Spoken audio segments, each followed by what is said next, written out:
I'm not happy, complained Gordon. Your firebox is out of order, said James. No wonder, after all that coal you had yesterday. Hard work brings good appetite, snapped Gordon. You wouldn't understand. I know, put in Duck brightly. It's boiler rate. I warned you about that standpipe on the other railway, but you drank gallons. It's not boiler rate, protested Gordon. Of course it is, said Henry.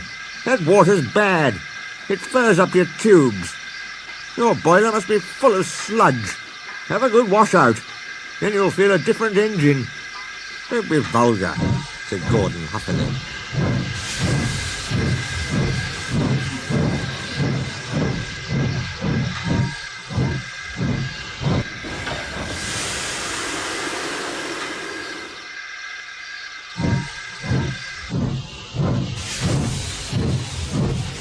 Gordon backed down on his train, hissing mournfully. Cheer up, Gordon, said the Fat Controller. I can't, sir. The others say I got boiler ache, but I haven't, sir. I keep thinking about the dreadful state of the world, sir. Is it true, sir, what the diesels say? What do they say?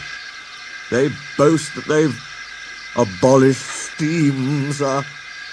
Yes, Gordon. It is true. What, sir? All my Doncaster brothers drawn the same time as me? All gone, except one. The guard's whistle blew, and Gordon puffed sadly away.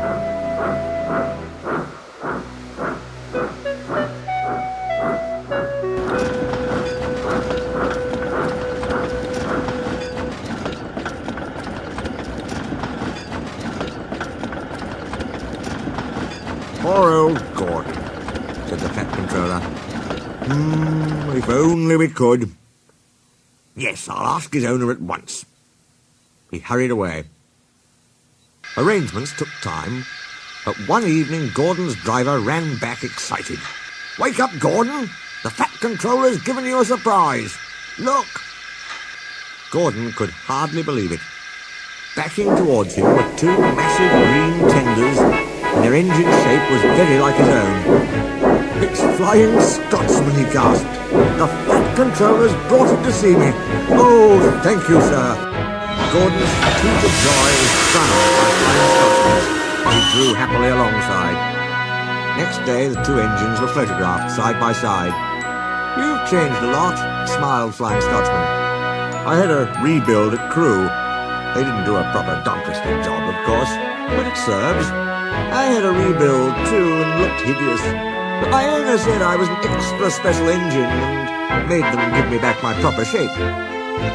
Is that why you have two tenders, being special? No, you'd hardly believe it, Gordon, but over there, there's hardly any coal and water. But surely, every proper railway. Exactly. You are lucky, Gordon, to have a controller who knows how to run railways. Everyone got on well with Flying Scotsman.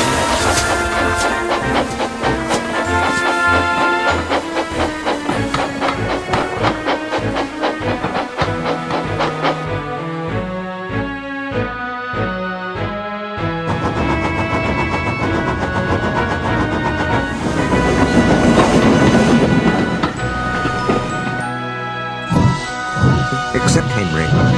Henry was jealous.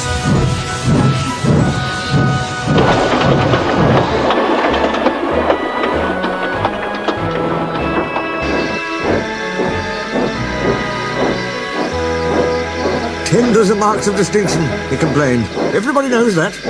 Why has he got two? He's famous, explained Duck and Donald. He was the second to go 100 miles an hour. Besides, the other railway has no coal and water. Whew, sniffed Henry. I can't believe that. I never boast, he continued, but I always work hard enough for two. I deserve another tender for that. Duck whispered something to Donald. Henry, asked Duck innocently, would you like my tenders? Yours? Exclaimed Henry. What have you got to do with tenders? All right, said Duck. The deal's off. Would you like 'em, Donald? I wouldn't deprive you of the honour. It is a great honour, said Duck thoughtfully. "But I'm only a tank engine, so I don't really understand tenders. Perhaps James might—" sorry I was rude," said Henry hastily. "How many tenders have you, and when could I have them?" "6, and you can have them this evening." "6 lovely tenders," chortled Henry. "What a splendid sight I'll be. That will show the others the sort of engine I am."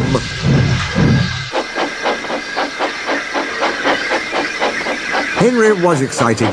"Do you think it'll be all right?" he asked for the umpteenth time. "Of course," said Duck. "Just go where I tell you, and they'll be ready." Meanwhile, word had gone round, and the others waited where they could get a good view. Henry was cheered to the echo when he came, but he wasn't a splendid sight. He had 6 tenders, true, but they were very old and very dirty. All were filled with boiler sludge. "Had a good wash out, Henry?" called a voice. "That's right. You feel a different engine now." Henry wasn't sure, but he thought the voice was Gordon's.